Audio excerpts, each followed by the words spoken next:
Entendíamos-nos com Silas acerca de variados problemas quando o expressivo chamamento de Druso nos reuniu ao diretor da casa no seu gabinete particular de serviço. O chefe da mansão foi breve e claro. Apelo urgente da terra pedia auxílio para as vítimas de um acidente aéreo. Sem alongar-se em minúcias, Druso informou que a solicitação se repetiria dentro de alguns instantes e conviria esperar a fim de examinarmos o assunto com a eficiência precisa.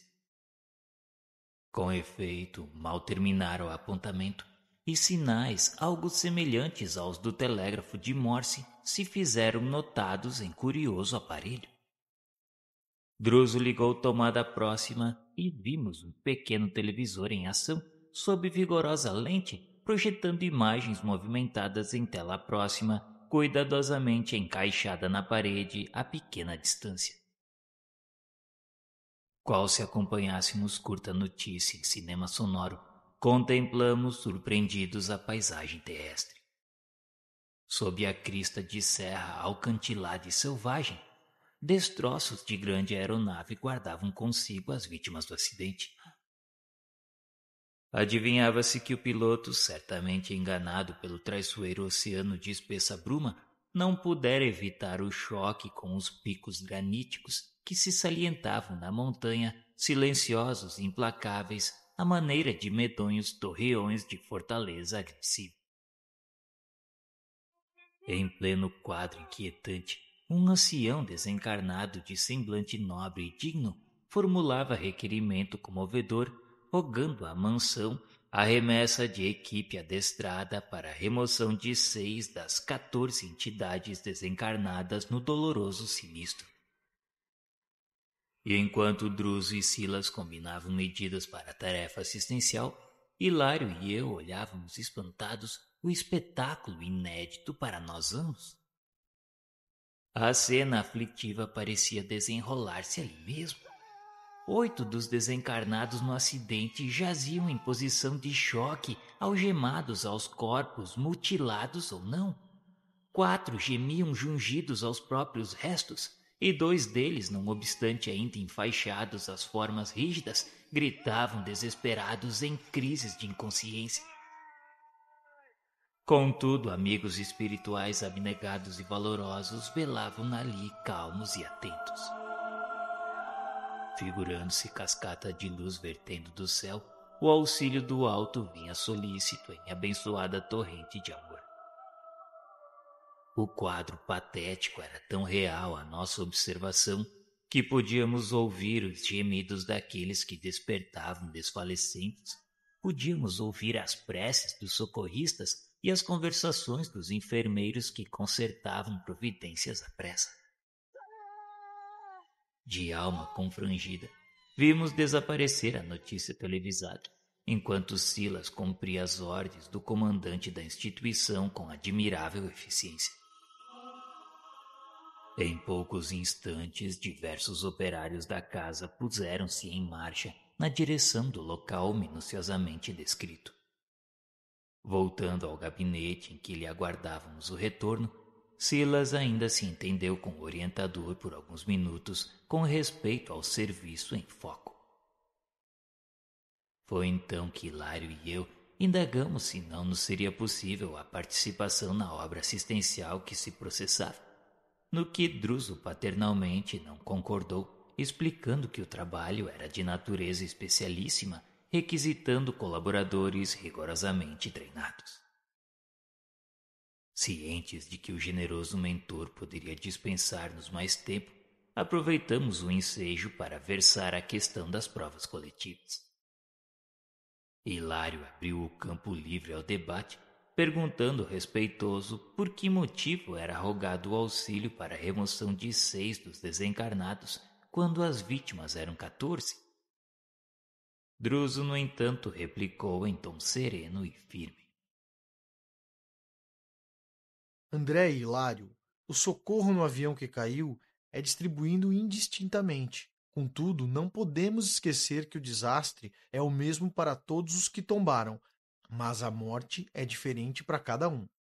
No momento, Serão retirados da carne tão somente aqueles cuja vida anterior lhes outorga a imediata libertação. Quanto aos outros, cuja situação presente não lhes favorece o afastamento rápido da armadura física, permanecerão ligados por mais tempo aos despojos que lhes dizem respeito. E podemos saber por quantos dias permanecerão os outros ainda ligados aos seus corpos?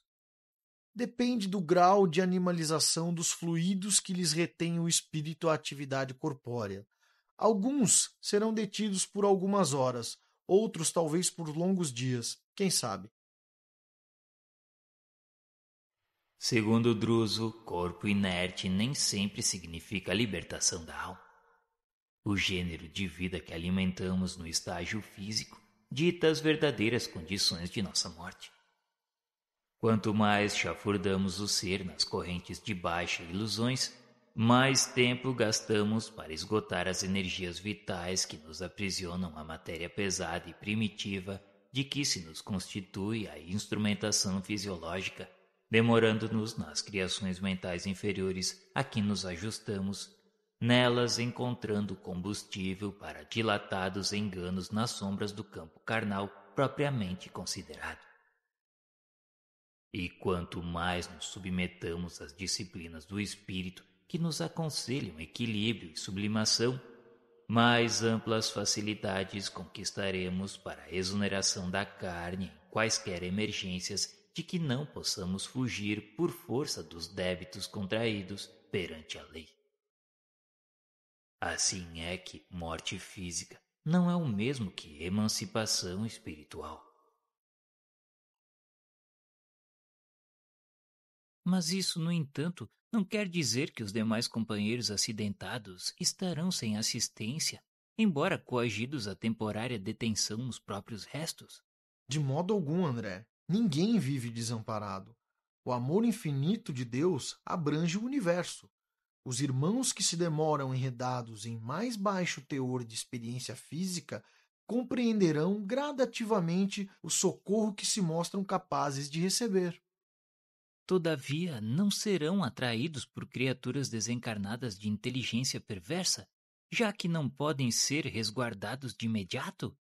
Sim, na hipótese de serem surdos ao bem, é possível que se rendam às sugestões do mal, a fim de que, pelos tormentos do mal, se voltem para o bem.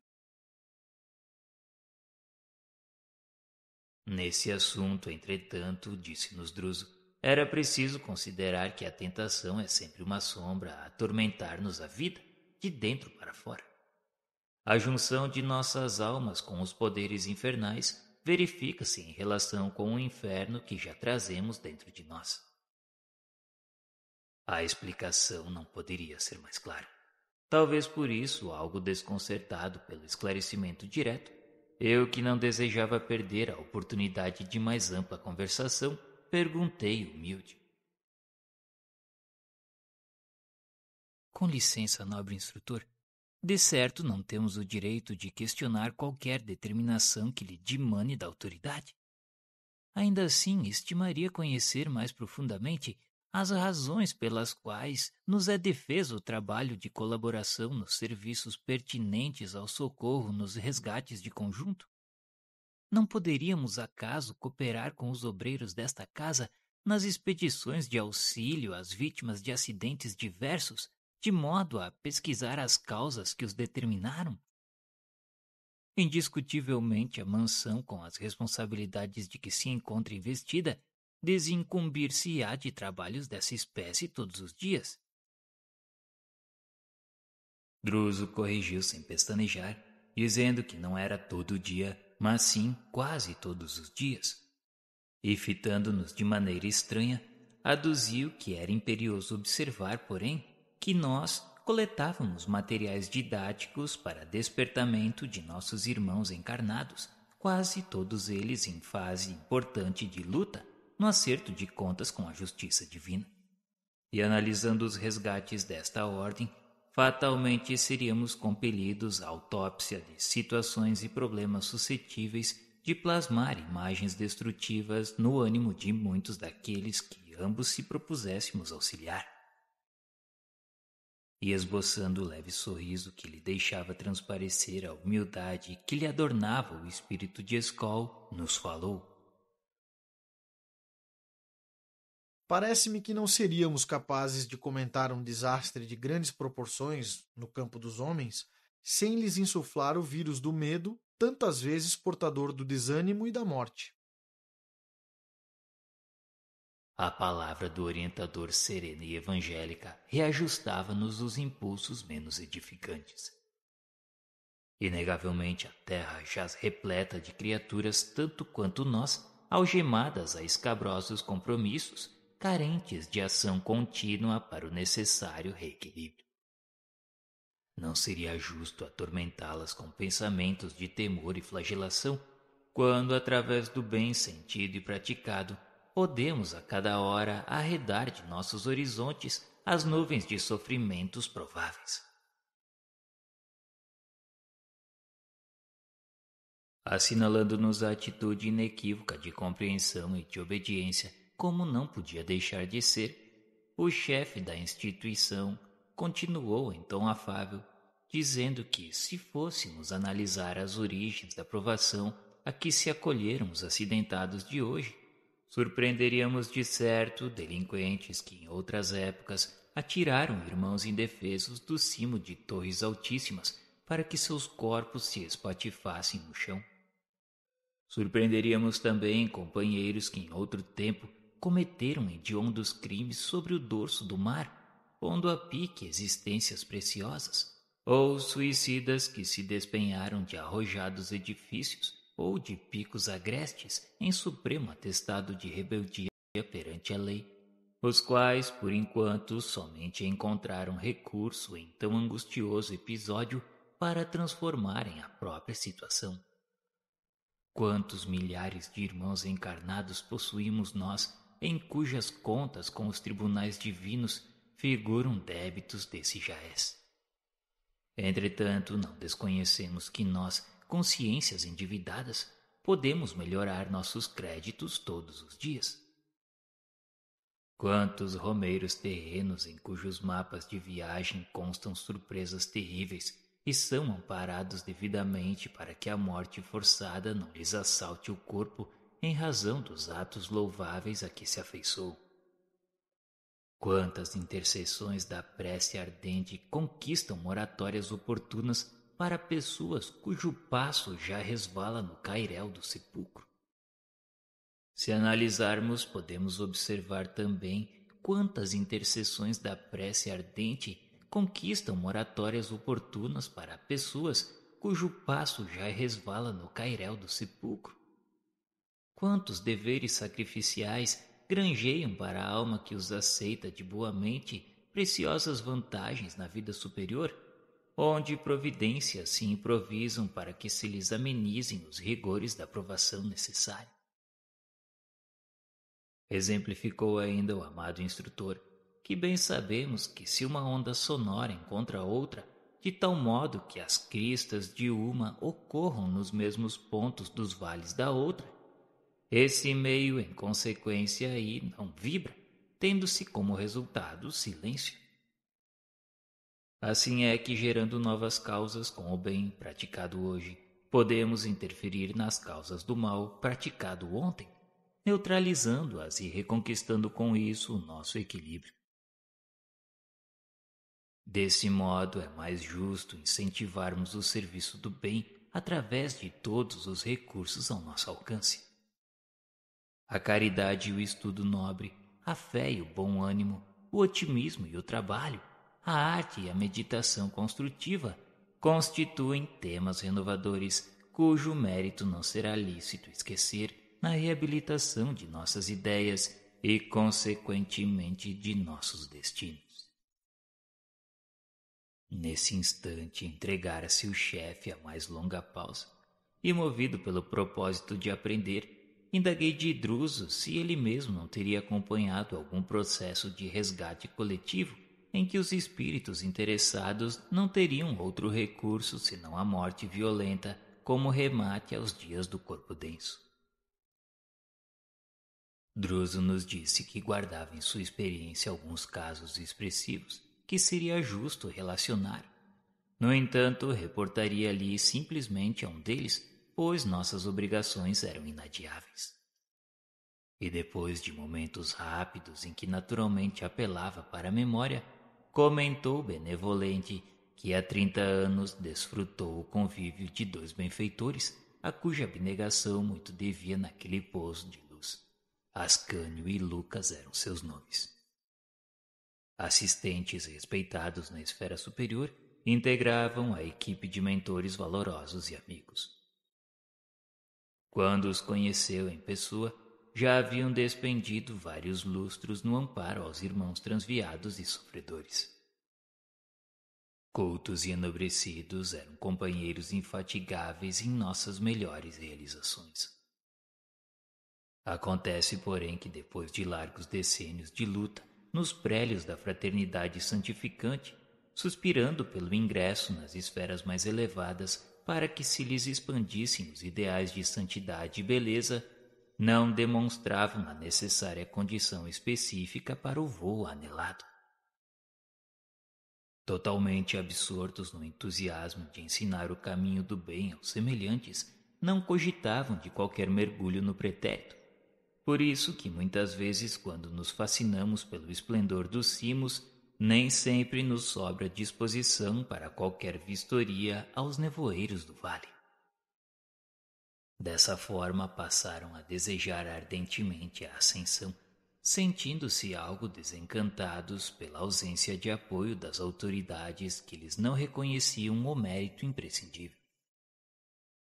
Dilatava-se o impasse quando um deles solicitou o pronunciamento da direção geral a que nos achamos submissos.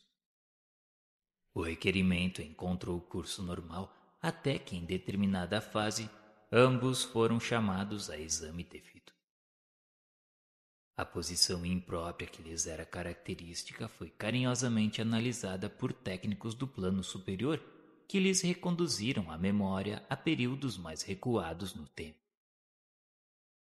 Diversas fichas de observação foram extraídas do campo mnemônico à maneira das radioscopias dos atuais serviços médicos no mundo, e através delas importantes conclusões surgiram à tona.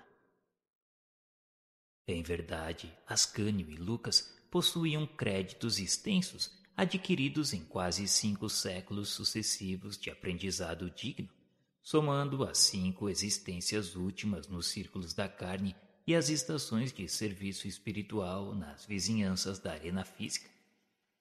No entanto, quando a gradativa auscultação lhes alcançou as atividades do século XV, algo surgiu que lhes impôs dolorosa meditação. Arrebatadas ao arquivo da memória e a doer-lhes profundamente no espírito, depois da operação magnética a que nos referimos, reapareceram nas fichas mencionadas as cenas de ominoso delito por ambos cometido em 1429, logo após a libertação de Orleans, quando formavam o exército de Joana d'Arc. Famintos de influência junto aos irmãos de armas, não hesitaram em assassinar 2 companheiros, precipitando-os do alto de uma fortaleza no território de Gatnais, sobre fossos imundos, embriagando-se nas honrarias que lhes valeram mais tarde torturantes remorsos além do sepulcro. Chegados a esse ponto de inquietante investigação, pela respeitabilidade de que se revestiam, foram inquiridos pelos poderes competentes se desejavam ou não prosseguir na sondagem singular, ao que responderam negativamente, preferindo liquidar a dívida antes de novas imersões nos depósitos da subconsciência. Desse modo, ao invés de continuarem insistindo na elevação a níveis mais altos, suplicaram ao revés o retorno ao campo dos homens, no qual acabam de pagar o débito a que aludimos. Mas como fizeram para pagar o débito? André, já que podiam escolher o gênero de provação em vista dos recursos morais amealhados no mundo íntimo, optaram por tarefas no campo da aeronáutica, a cuja evolução ofereceram as suas vidas. Há 2 meses regressaram às nossas linhas de ação, depois de haverem sofrido a mesma queda mortal que infligiram aos companheiros de luta do século XV.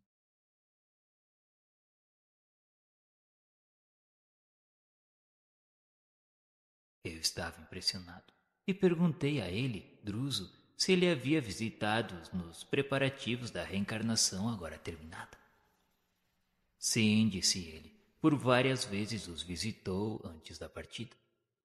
Associavam-se à grande comunidade de espíritos amigos em departamento específico de reencarnação, no qual centenas de entidades com dívidas mais ou menos semelhantes às deles também se preparavam para o retorno à carne, abraçando assim trabalho redentor em resgates coletivos. E todos puderam selecionar o gênero de luta em que saldariam suas contas? Nem todos, André. Aqueles que possuíam grandes créditos morais, qual acontecia aos benfeitores a que me reporto, dispunham desse direito.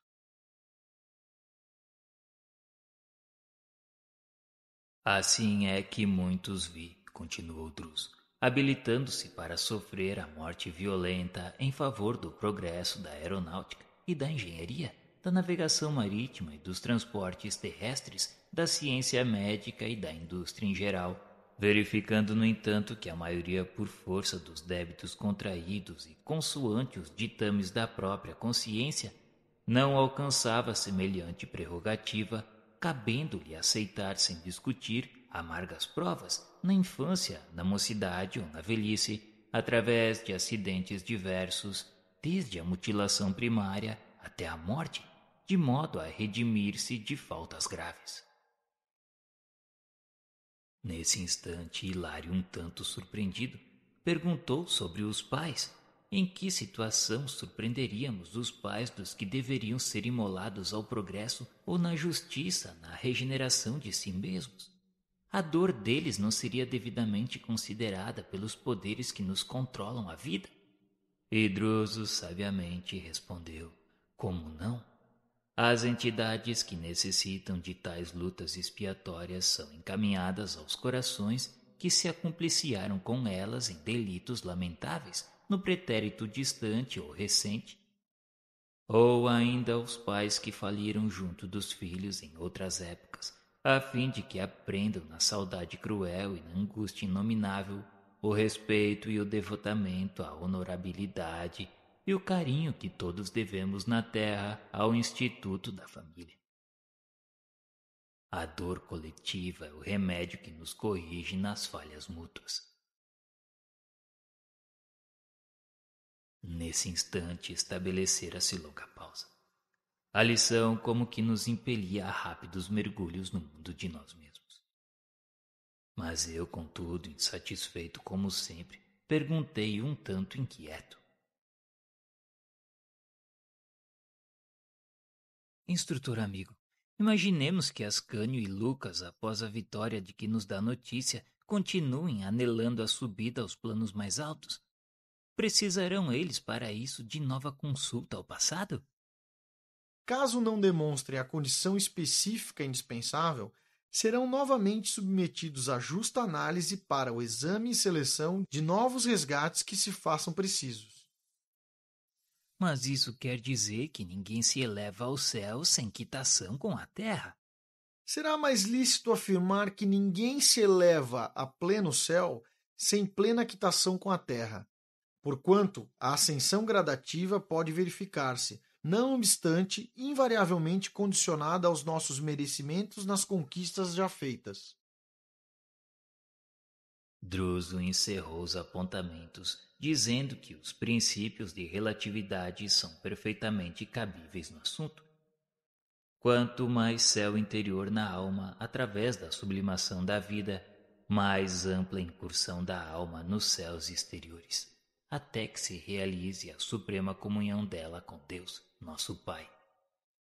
Para isso, como reconhecemos, é indispensável atender à justiça, e a justiça divina está inelutavelmente ligada a nós, de vez que nenhuma felicidade ambiente será verdadeira felicidade em nós sem a implícita aprovação de nossa consciência. O ensinamento era profundo. Cessamos a inquirição, e como o serviço urgente requeria a presença de Druso em outra parte, retiramo-nos em demanda do templo da mansão, com o objetivo de orar e de pensar. Depois do entendimento com os internados, o instrutor Druso aqueceu em dispensar-nos alguns minutos de conversação educativa. Explanara brilhantemente sobre o problema das provas na experiência terrestre. Alertara-nos quanto à necessária renovação mental nos padrões do bem, destacando a necessidade do estudo para a assimilação do conhecimento superior e do serviço ao próximo para a colheita de simpatia, sem os quais todos os caminhos da evolução surgem complicados e difíceis de ser transitados.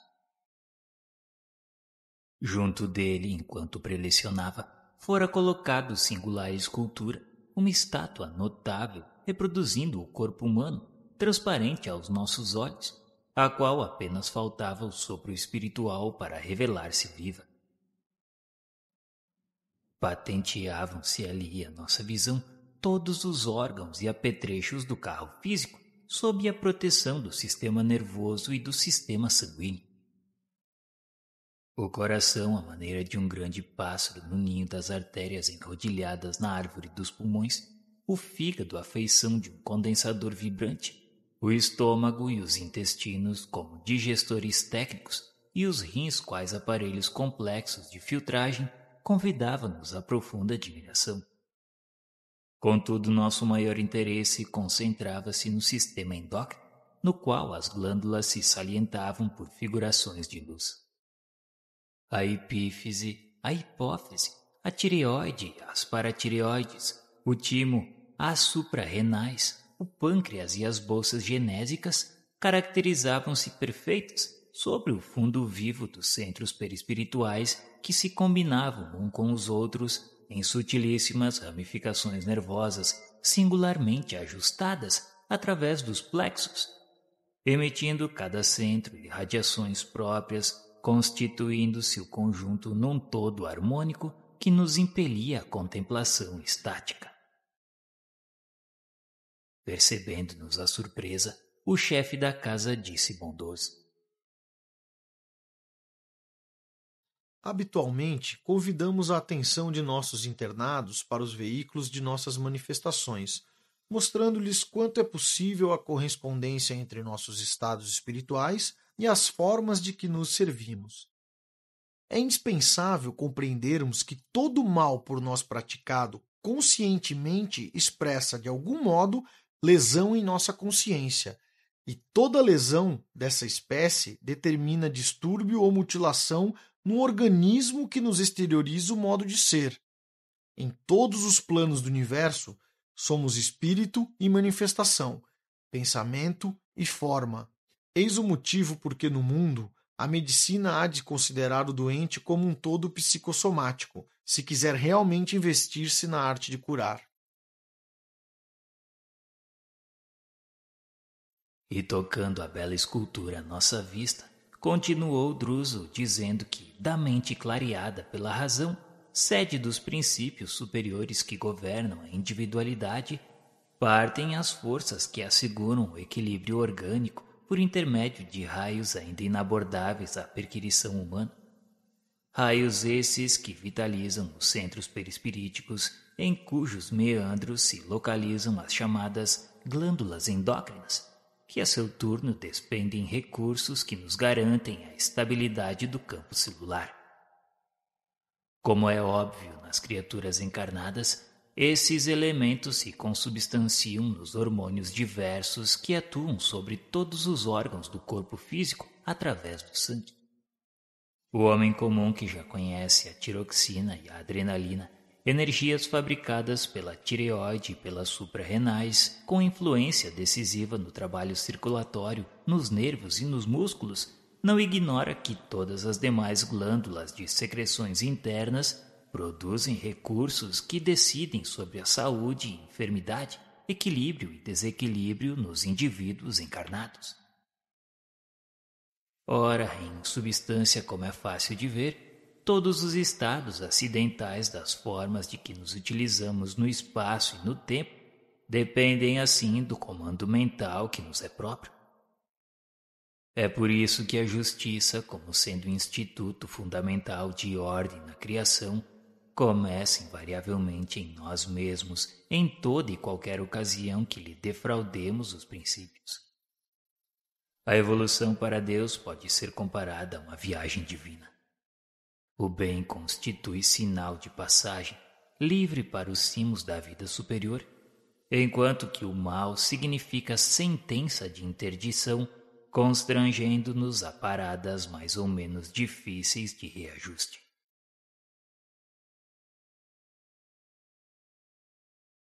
Senhor Druso, eu estou surpreso. É admirável o trabalho educativo em andamento nas zonas inferiores com vistas à reencarnação. Tudo aqui é surpreendente. Inegavelmente, é preciso informar a todos os nossos irmãos em vias de retorno ao círculo dos homens que o corpo carnal, com tarefas que lhe são consequentes, vale por verdadeiro prêmio da bondade divina, que é necessário valorizar. Esclareceu Druso que ali, nas esferas purgatoriais, contamos com verdadeiras multidões de criaturas desencarnadas que procedem do mundo em deploráveis crises alucinatórias após malversarem os bens da vida humana. Muitas, por infelicidade da própria ignorância, não puderam acomodar-se a qualquer tipo de concepção religiosa. Entretanto, milhões de pessoas, longe do respeito pela fé maternal que as esclarecia, nos compromissos esposados perante Deus, entregavam-se conscientemente à crueldade mental, cavando ruína e amargura para si mesmas, porque o mal infligido a outrem era sempre o mal que amontoavam sobre as suas cabeças. É assim que, desentrançadas da matéria densa, ali aportam, batidas pelo remorso e pelo arrependimento, padecendo frustrações lamentáveis quando não estacionam por tempo mais ou menos longo em furnas expiatórias, nas quais, presas de antigos adversários ou de velhos comparsas do vício, sofrem tristes alterações em seus centros de força, a se lhes expressarem na mente por desequilíbrios funestos. Depois de acolhidas em nosso pouso de amor, refazem-se pouco a pouco. A reencarnação retificadora, isto é, a internação da carne em condições penosas, surge por alternativa inevitável. Será preciso renascer suportando os obstáculos tremendos oriundos da desarmonia perispirítica criada por nós mesmos. Ainda assim, quando possível, antes do novo berço entre os homens, é imprescindível melhorar as contas.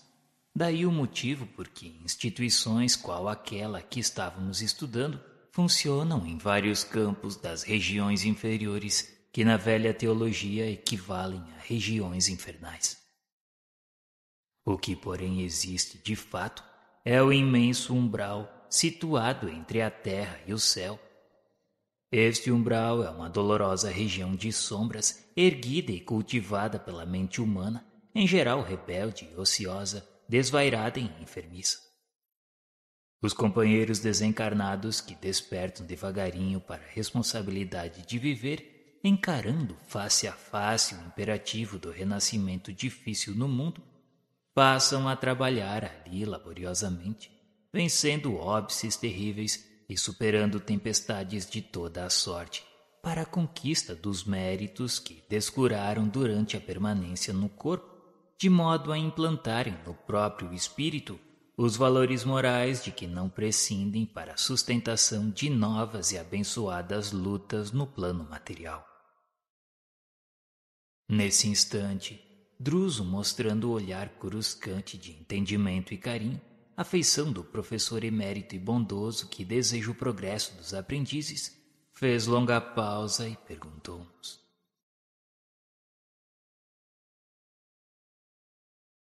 Compreenderam, André e Hilário? Sim, já começo a compreender. No entanto, peço que continue a lição. É assim que todos nós, para o recomeço das lides carnais, solicitamos o regime de sanções, ou alguém que o faça por nós, suplicando assim em nosso benefício as autoridades superiores. Regime de sanções? Indagou Hilário surpreendido. Perfeitamente, disse Druso. Ele não reportava ali as medidas de natureza moral pelas quais enfrentávamos compreensivelmente na família consanguínea ou na intimidade da luta a reaproximação com os espíritos de que deveríamos ser devedores de paciência e ternura, tolerância e sacrifício na solução de certas dívidas que nos obscurecem a senda, mas sim a providências retificantes depois de muitas quedas reiteradas nos mesmos deslizes e deserções que imploramos em favor de nós e nós mesmos, quais sejam as deficiências congeniais com que ressurgimos no berço físico. Aqueles que por vezes diversas perderam vastas oportunidades de trabalho na terra pela ingestão sistemática de elementos corrosivos, como sejam o álcool e outros venenos das forças orgânicas, tanto quanto os inveterados cultores da gula, quase sempre atravessam as águas da morte como suicidas indiretos. E despertando para a obra de reajuste que lhes é indispensável, imploram o regresso à carne em corpos desde a infância, inclinados à estenose do piloro, à ulceração gástrica, ao desequilíbrio do pâncreas, à colite e às múltiplas enfermidades do intestino que lhes impõem torturas sistemáticas, embora suportáveis, no decurso da existência inteira. Inteligências notáveis com sucessivas quedas morais através da leviandade com que se utilizaram do esporte e da dança, espalhando desespero e infortúnio nos corações afetuosos e sensíveis, pedem formas orgânicas ameaçadas de paralisia e reumatismo, visitadas de achaques e neoplasmas diversos que lhes obstêm os movimentos demasiado livres. E também companheiros que em muitas circunstâncias se deixaram envenenar pelos olhos e pelos ouvidos, comprometendo-se em vasta rede de criminalidade através da calúnia e da maledicência, e imploram veículos fisiológicos castigados por deficiências auditivas e visuais que lhes impeçam recidivas desastrosas. Intelectuais e artistas que despendem sagrados recursos do espírito na perversão dos sentimentos humanos por intermédio da criação de imagens menos dignas, rogam aparelhos cerebrais com inibições graves e dolorosas para que nas reflexões de temporário ostracismo possam desenvolver as esquecidas qualidades do coração. Homens e mulheres que abusaram de dotes físicos, manobrando a beleza e a perfeição das formas para disseminar a loucura e o sofrimento naqueles que lhes admitiam as falsas promessas, solicitam corpos vulneráveis às dermatoses aflitivas, quais o eczema e a tumoração cutânea, ou portadores de alterações da tireoide que os constranjam a reiteradas lutas educativas. Grandes faladores que escarneceram da divina missão do Verbo, conturbando multidões ou enlouquecendo almas desprevenidas, suplicam doenças nas cordas vocais, para que, atravessando afonias periódicas, desistam de tumultuar os espíritos por intermédio da palavra brilhante. E milhares de pessoas que transformaram o santuário do sexo numa forja de perturbações para a vida alheia, arruinando lares e infelicitando consciências, e imploram equipamentos físicos atormentados por lesões importantes no campo genésico, experimentando desde a puberdade inquietantes desequilíbrios ovarianos e testiculares. A cegueira, a mudez, a idiotia, a surdez, a paralisia, o câncer, a lepra, a epilepsia, o diabetes, o pênfigo, a loucura e todo o conjunto de moléstias dificilmente curáveis significam sanções instituídas pela misericórdia divina, portas adentro da justiça universal, atendendo-nos aos próprios rogos, para que não venhamos a perder as bênçãos eternas do Espírito a troco de lamentáveis ilusões humanas.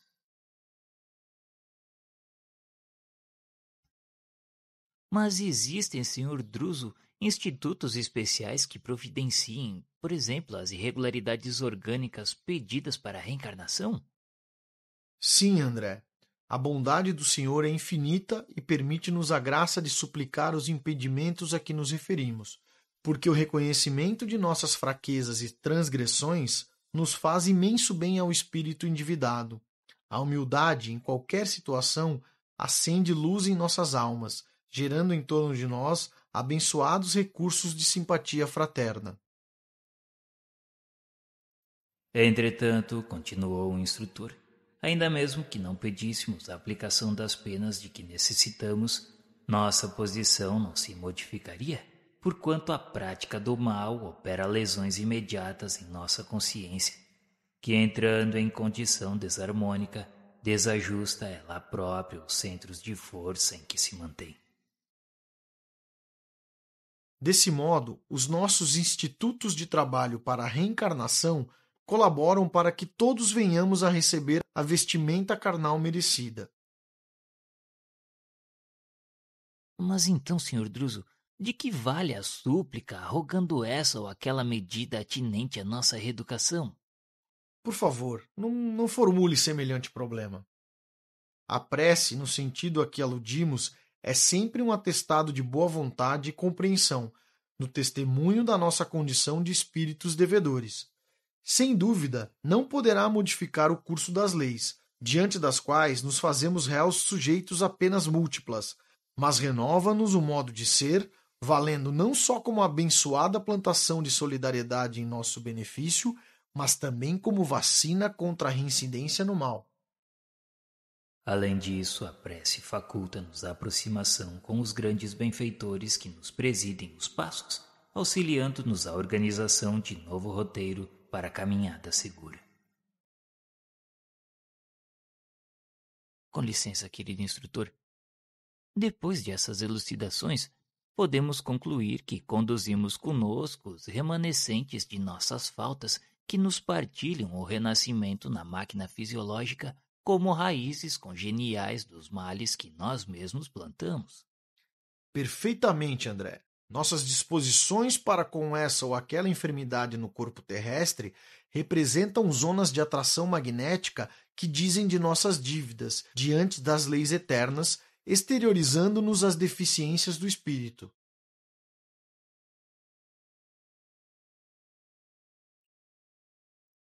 Druso meditou alguns instantes como se estivesse ponderando no íntimo a gravidade do assunto e salientou que nossas assertivas não excluem de certo a necessidade da asepsia e da higiene, da medicação e do cuidado preciso no tratamento dos enfermos de qualquer procedência. Disse-nos que desejava simplesmente acentuar que a alma ressurge no equipamento físico, transportando consigo as próprias falhas a lhes refletirem na veste carnal como zonas favoráveis à eclosão de determinadas moléstias, oferecendo campo propício ao desenvolvimento de vírus, bacilos e bactérias inúmeros, capazes de conduzi-la aos mais graves padecimentos, de acordo com os débitos que haja contraído.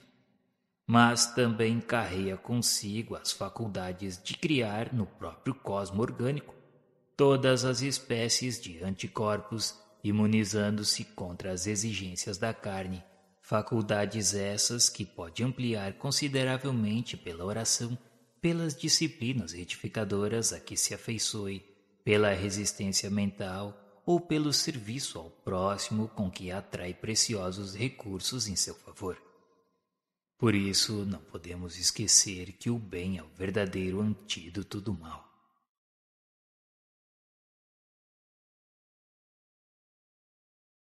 Mas ainda assim será lícito recordar que os animais igualmente sofrem moléstias diagnosticáveis como sejam a aftose, a raiva e a pneumonia.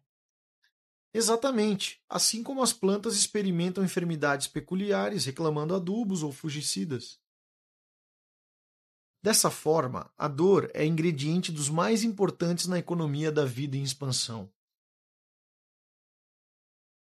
O ferro sob o malho, a semente na cova, o animal em sacrifício, tanto quanto a criança chorando e responsável ou semi-inconsciente para desenvolver os próprios órgãos, sofrem a dor evolução que atua de fora para dentro, aprimorando o ser sem a qual não existiria progresso. Nos disse o nosso querido instrutor que em nosso estudo, porém, analisamos a dor e expiação que vem de dentro para fora, marcando a criatura no campo dos séculos, detendo-a em complicados labirintos de aflição para regenerá-la perante a justiça. E isso era muito diferente.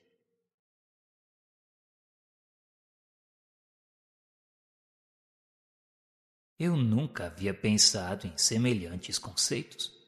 Dor, evolução, dor, expiação. Tudo isso para mim era um tanto curioso. Druso, ouvindo os meus pensamentos, atalhou dizendo que havia ainda a dor auxílio.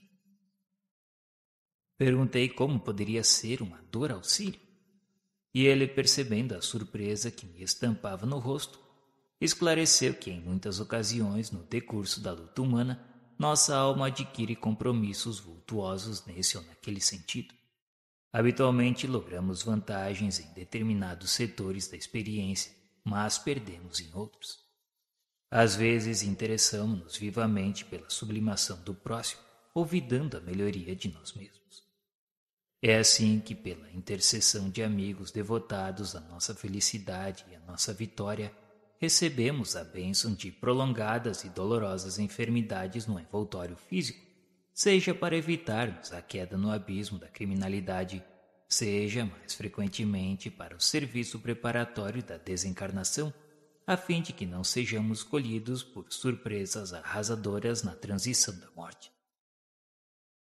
O enfarte, a trombose, a hemiplegia, o câncer penosamente suportado, a senilidade prematura e outras calamidades da vida orgânica constituem por vezes dores auxílio, para que a alma se recupere de certos enganos em que haja incorrido na existência do corpo denso, habilitando-se através de longas reflexões e benéficas disciplinas para o ingresso respeitável na vida espiritual. Todo um mundo novo surgia em meus pensamentos. Mas Druso, no entanto, a essa altura foi chamado a outras linhas de ação, deixando-nos entregues às nossas próprias reflexões. Durante 3 anos estivemos quase que diariamente na Mansão Paz, estudando lições preciosas e aprendendo a servir. Ali ao pé de Druso, na comunhão fraternal de Silas e junto de outros amigos prestimosos, recolhemos experiências e apontamentos sublimes. Em verdade, o sofrimento naquele pouso castigado de extrema luta era a nota constante em todas as direções. Muitas vezes a casa tremia nos alicerces sob convulsões magnéticas indescritíveis. Noutras ocasiões, sob o ataque de legiões ferozes, assemelhava-se à fortaleza em regime de sítio inquietante que só a misericórdia divina poderia salvar. Todavia, em quaisquer emergências, Druso convocava-nos a todos à oração e nossas preces nunca ficaram sem respostas. Suprimentos e recursos, diretrizes e bálsamos fluíam invariavelmente dos planos superiores, amparando-nos à necessidade ou subtraindo-nos à indecisão. O orientador da casa, dessa forma, constituía para nós o mais elevado padrão de intangibilidade moral, não obstante a humildade com que pautava todas as atitudes. Nunca lhe surpreendemos o mínimo gesto em desacordo com o nobre e extenso mandato de que dispunha. Sabia ser firme sem rispidez, justo sem parcialidade, bondoso sem fraqueza. Valorizava não apenas o conselho dos grandes espíritos que nos visitavam no cenáculo, mas também os votos humildes dos míseros sofredores que nos batiam à porta.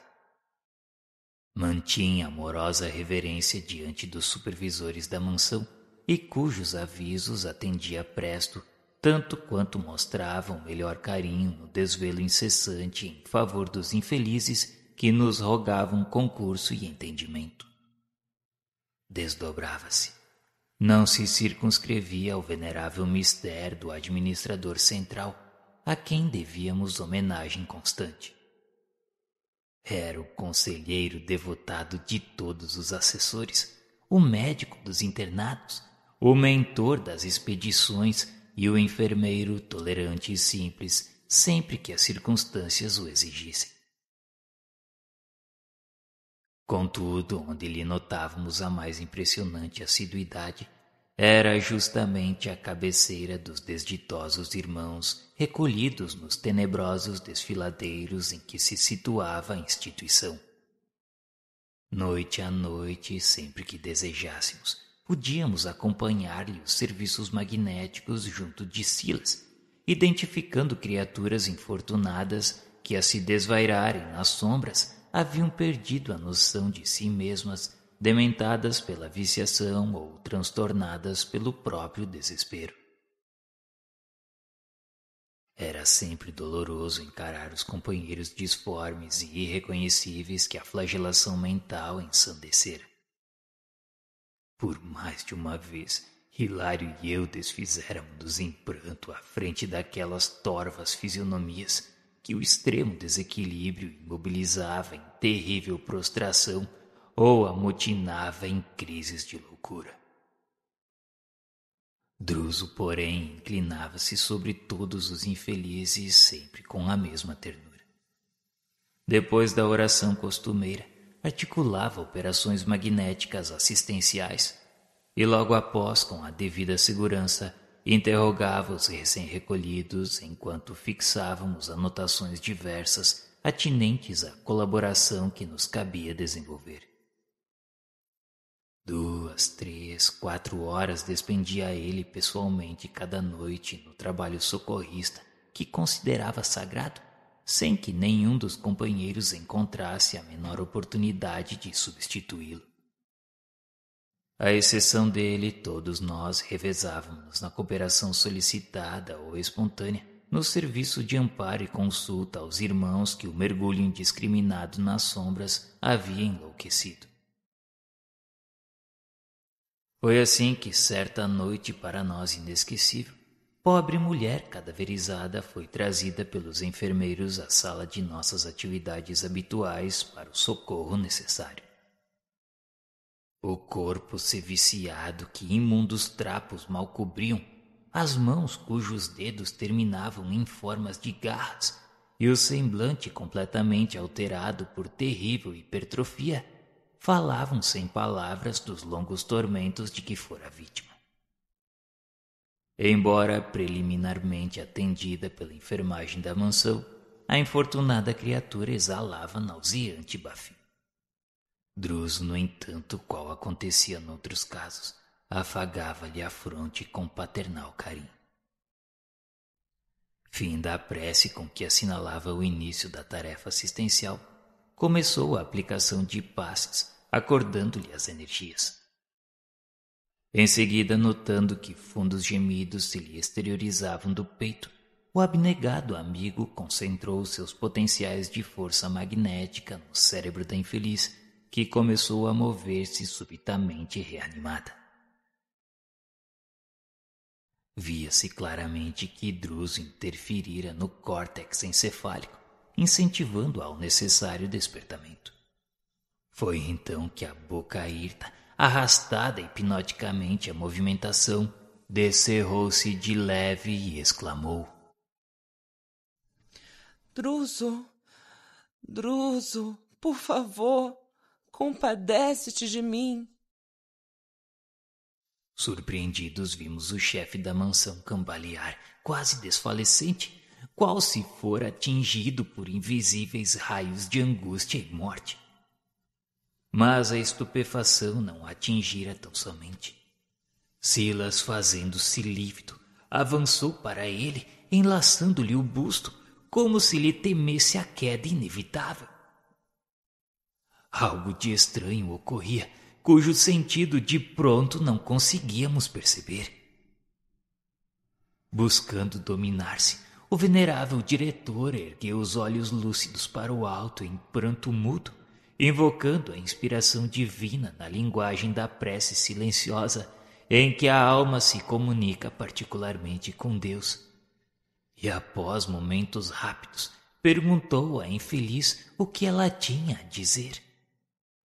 A interpelada abriu os olhos que se reviraram nas órbitas sem qualquer expressão de lucidez e, parecendo temer a presença de inimigos ocultos, clamou triste. Por favor, tragam meu esposo. Druso me perdoará. Eu estou cansada, vencida. Por amor de Deus, libertem-me, libertem-me. Eu quero ar puro. Não terei pago suficientemente o meu crime. Não creio que Deus nos criasse para o inferno sem fim. Se errei conscientemente, adquirindo grande culpa, não desconheço que as minhas penas reparadoras têm sido igualmente enormes. Conduzam-me à presença de meu esposo para que me ajoelhe. Druso irá me retirar do local dos réprobos. Compreenderá que não sou assim tão cruel como querem que eu seja. Meu marido era sumamente bondoso, tratava-me como um pai. Há quantos anos padeço, ó Senhor? Tu, que curaste os leprosos e os endemoniados, estende-me os braços de amor. Retira-me do inferno a que fui arrastada. Ajuda-me, ó Cristo. Deixa que eu recolha do esposo que humilhei o perdão que necessito, para que a minha consciência possa orar com fervor. Oh, o remorso é fogo que me consome. Piedade, piedade, piedade. Ante o intervalo que se fizera espontâneo, vimos que o grande condutor jazia entregue a lágrimas copiosas. Pela primeira vez aos nossos olhos, Silas interferiu no socorro magnético, e embora o espanto que se lhe estampava na face com a tácita aprovação do chefe que lhe cedia o lugar em silêncio, interrogou preocupado e indeciso. E como te chamas, minha irmã? Me chamo Aida. O assistente, contudo, no evidente propósito de obter mais informes, tão seguros quanto possíveis, continuou indagando em voz trêmula. Aida, minha irmã, se és a esposa de Druso como nos fazes crer, não te recordas de mais alguém? De mais alguém que talvez te partilhasse no mundo a vida no lar? Oh, sim. Lembro-me. Meu esposo trazia um filho das primeiras núpcias, um jovem médico de nome Silas. E dando-nos a conhecer a extrema fixação mental a que se ajustava, exclamou sussurrante. Onde está Silas, que também não me ouve?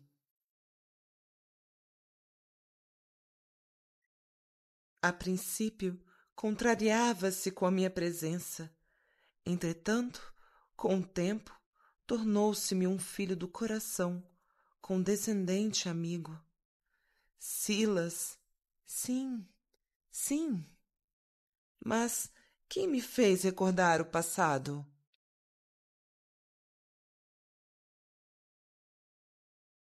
Agigantava-se-nos a constrangedora surpresa.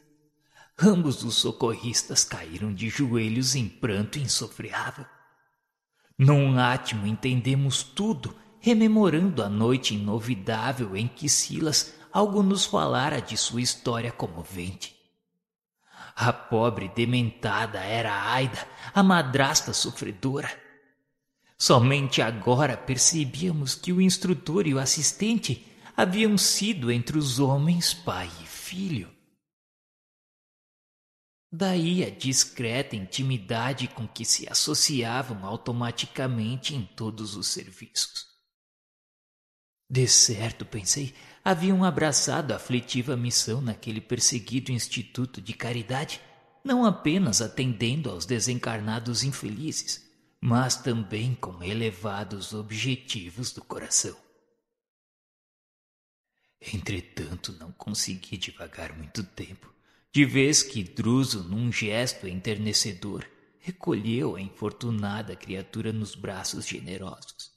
E genuflexo, e após conchegá-la de encontro ao peito, agradeceu a providência divina por aquele momento de reencontro.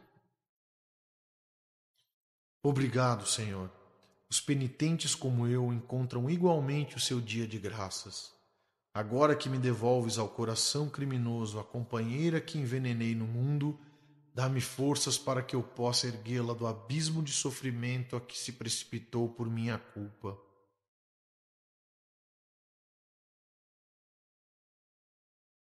Notava-se-lhe o esforço para continuar clamando pela compaixão celeste.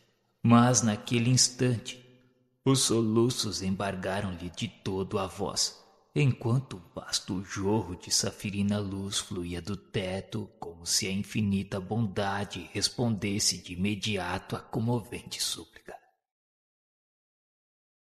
Silas, extremamente abatido, ajudou-o a levantar-se, e ambos se afastaram carregando consigo aquele trapo de mulher com a solene emoção de quem havia conquistado o precioso troféu.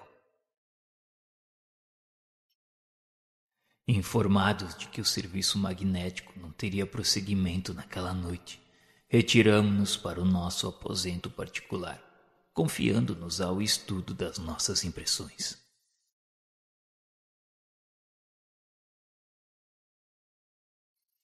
No dia seguinte, entretanto, Silas veio ao nosso encontro.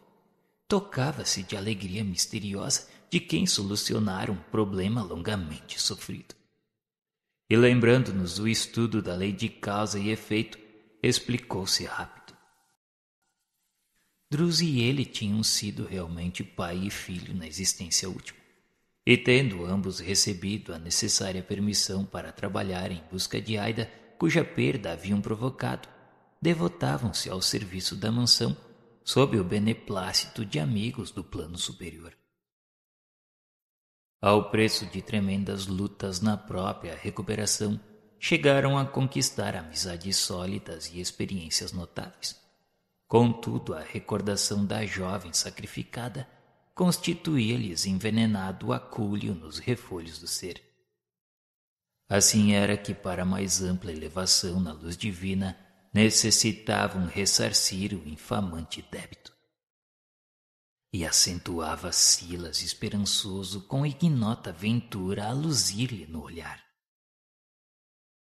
Ah, meus amigos, dentro de 3 dias meu pai deixará o encargo de orientador da instituição, alçando-se por fim à companhia de minha mãe, para regressarem brevemente à reencarnação que os espera sob a guarda de alguns amigos nossos. Meu pai partirá primeiramente. Pouco depois, minha abnegada genitora o seguirá para a internação na carne. E mais tarde, quando se consorciarem na esfera dos homens, me recolherão nos braços na condição de primogênito, para que nós 3 venhamos a receber a Aida sofredora em nossos corações. Jesus nos concederá a felicidade de resgatar a imensa dívida com a assistência amorosa de minha mãe, que renunciou à alegria da ascensão imediata em nosso benefício. Por isso, André e Hilário, como podem observar, nós mesmos, segundo a lei, buscamos a justiça por nossas próprias mãos. E você, querido amigo, continuará ainda aqui? Não, André. Com o afastamento de meu pai, obtive permissão para ingressar em grande educandário no qual me habilitarei para as novas tarefas na medicina humana com vistas à minha próxima romagem terrestre.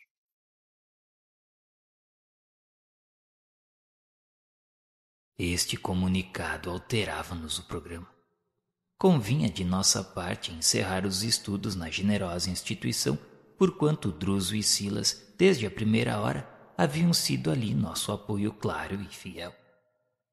Abracei o assistente, sentindo-lhe a falta por antecipação. Silas era mais um amigo de quem me devia apartar. Felicitei-o pela vitória alcançada, e com ele consideramos igualmente o impositivo de nosso adeus. A mudança administrativa na casa não nos encorajaria a qualquer dilação.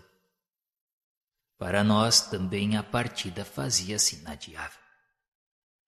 O denodado companheiro enlaçou-nos com irreprimível carinho, e lágrimas de sublime reconhecimento jorraram-nos dos olhos. Quem admitirá que a separação seja apenas uma flor triste na terra dos homens? Decorridos 3 dias sobre a nossa derradeira conversação, achávamos-nos no maior recinto do grande Instituto de Socorro Espiritual. O instrutor e o assistente despediam-se dos amigos. O enorme salão estava repleto. No largo estrado em que se destacava a direção, Druso aparecia ladeado pelo instrutor Aranda, a quem passaria o governo do estabelecimento, e pela esposa querida, aquela que lhe ofertara no mundo os sonhos doces do primeiro matrimônio, cujos olhos serenos exprimiam irradiante bondade. Outros benfeitores, incluindo nosso caro Silas, ali também se encontravam atenciosos e emocionados.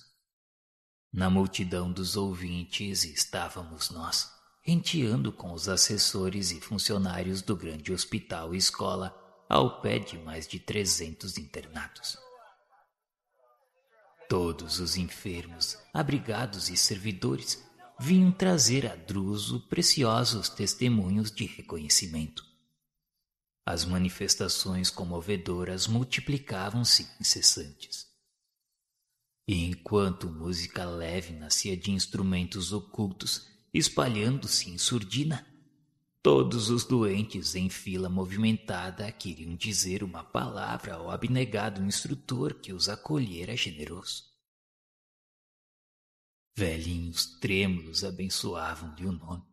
Irmãs cujo aspecto falava de laboriosa renovação ofertavam-lhe as flores torturadas e tristes que o clima inquietante da mansão era capaz de produzir. Entidades diversas, recuperadas ao hálito de seu incansável devotamento, endereçavam-lhe expressões respeitosas e amigas, enquanto jovens inúmeros lhe beijavam as mãos. Para todos possuía Druso uma frase de enternecimento e carinho. Choro discreto surgia aqui e ali. Todos devíamos ao mentor admirável esclarecimento e esperança, energia e consolação. O novo chefe, após a cerimônia simples da transmissão de responsabilidades, levantou-se e prometeu dirigir a casa com lealdade a nosso Senhor Jesus Cristo. Para falar a verdade, porém, não creio que o instrutor Aranda, recém-chegado à casa, pudesse naquela hora atrair-nos mais dilatada atenção, e tão logo se acomodou na poltrona que a solenidade lhe reservava, Druso ergueu-se e rogou permissão para orar a despedida. Todas as frontes penderam silenciosas, enquanto a voz dele se elevou para o infinito, à maneira de melodia emoldurada de lágrimas, a qual tento reproduzir agora. Senhor Jesus, nesse instante em que te oferecemos o coração, deixa que nossa alma se incline reverente para agradecer-te as bênçãos de luz que a tua incomensurável bondade aqui nos concedeu em 50 anos de amor. Tu, mestre, que ergueste Lázaro do sepulcro, levantaste-me também das trevas para a alvorada remissora, lançando no inferno de minha culpa o orvalho de tua compaixão. Estendeste os braços magnânimos ao meu espírito mergulhado na lodosa corrente do crime. Trouxeste-me do pelourinho do remorso para o serviço da esperança. Reanimaste-me quando minhas forças desfaleciam. Nos dias agoniados, foste o alimento de minhas ânsias. Nas sendas mais escabrosas, era em tudo o meu companheiro fiel. Ensinaste-me sem ruído que somente através da recuperação do respeito a mim mesmo no pagamento de meus débitos é que poderei empreender a reconquista de minha paz.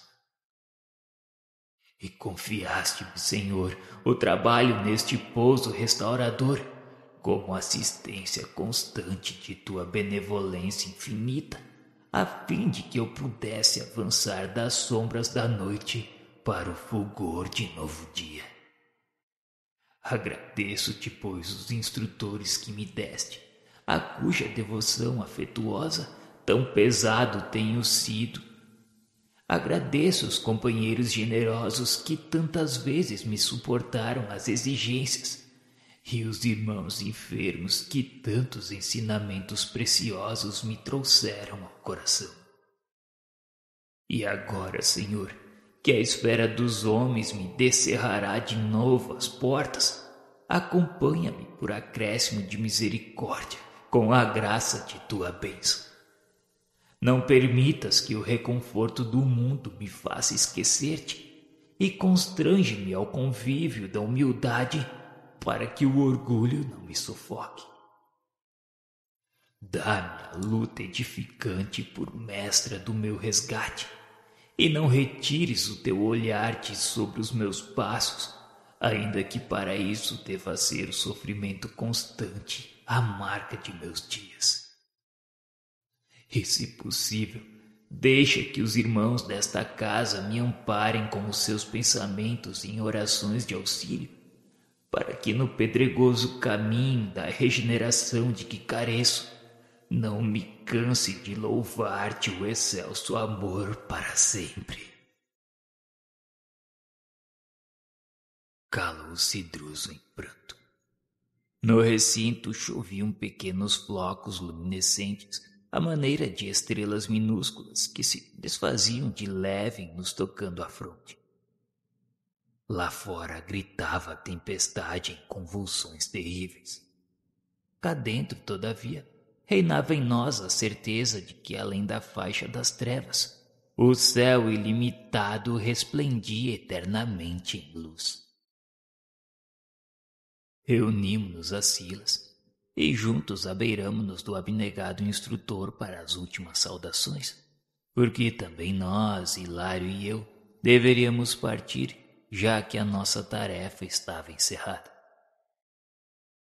Druso enlaçou-nos paternalmente, e talvez porque nos demorássemos no abraço carinhoso, tentando definir-lhe o nosso imenso afeto, pousou em nós o olhar, falando comovido. Deus nos abençoe, André e Hilário, meus filhos.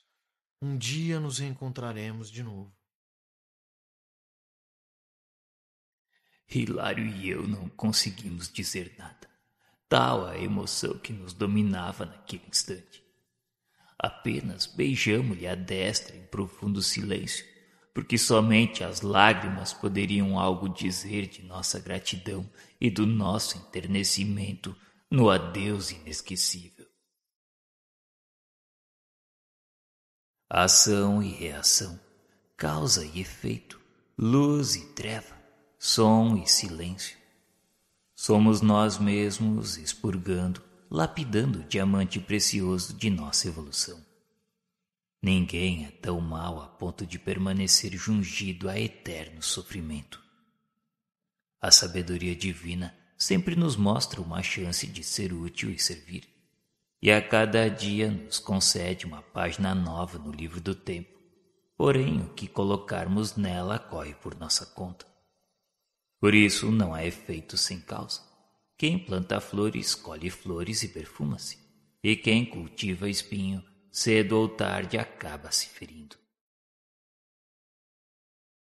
Atuaram nessa radionovela os seguintes amigos: Rodrigo de Souza, Adriano Bertotti, Cibele Severo, Mara Jardim de Lis, Isabel Talarico, Cristi, Ayrton, Graziela Talarico, Maria Inês, Alexandre, Daniela e Rodrigo Severo.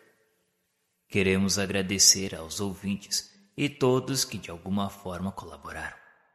Adeus, Jesus, Romeu, nosso amigo, pedindo sempre permissão para continuar o trabalho. Nós somos o Grupo Jericó. Paz e luz a todos.